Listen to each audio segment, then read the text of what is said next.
मनमोहन सिंह जी के जमाने में भी सड़क बन रही थी। चलिए मान लिया आप बहुत ज्यादा तेज बना रहे हैं, आप पुल बहुत बढ़िया बना देते हैं, बड़े काबिल हैं आप, मान लिया। तब कितना कर्जा था हमारा, इस जो डिपार्टमेंट है ये सब बनाने का, उस डिपार्टमेंट पर इस देश में कितना कर्जा था? आज उसका 8 गुना ज्यादा कर्जा है, 4 लाख करोड़। तो हम नहीं कह रहे, विश्व बैंक की रिपोर्ट कहती है कि भारत में जो सरकारी कंस्ट्रक्शन और इस तरह के हैं वो मामले 20 से 28% उसमें रकम ली जाती है।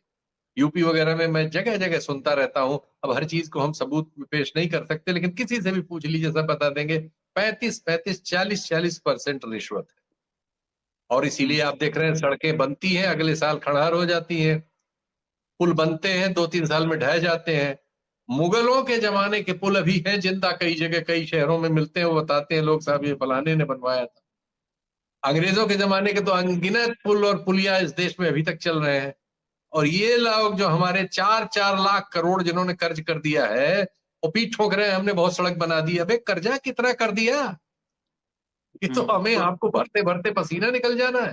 टोल कितना लेते हो, यानी जो हमसे ले लेते हो उसकी कोई बात नहीं। जीएसटी कितना तुमने बढ़ा लिया, छोटी छोटी बातों पे सबको 18% से 28% देना पड़ रहा है।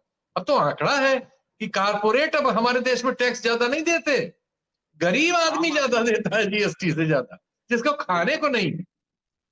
और एग्रीकल्चर क्षेत्र में आप भी किसान के बेटे हो, मैं भी छोटा मोटा हूं, हम सब लोग देख रहे हैं 52, ये तो नीति आयोग का आंकड़ा है, 52-53% हमारा जो किसान है, छोटी जोत का किसान, जो कि 85-86% है, वो बेचारा 75 से 80 हजार के एवरेज कर्ज में, यानी आधी से ज्यादा हमारी कौम कर्ज में डूबी हुई है। हमारा कोई बेटा इस तरह से 8,000 की 9,000 की कंपनी नहीं बना पा रहा है ना, इसलिए कि इस तिकड़म में उसको उसको कोई काम ही नहीं मिलेगा भाई। उसको कितना भी काबिल हो, उसको मौका ही नहीं मिलेगा। इसीलिए मौका मिलते ही वो देश छोड़ के भाग जाता है। हमारे आपके घर से जो पढ़ लिख के किसी लायक बनता है या बिजनेस वगैरह में ही थोड़ा बहुत सफलता उसको मिलती है, सबसे पहला काम ये होता है कि वो देश छोड़ के भाग। तो देश में वही रह सकते हैं जो अजगर है, जो इस सिस्टम को खा सकते हैं, जिनके बाप मंत्री हैं या जिनके बाप अफसर हैं।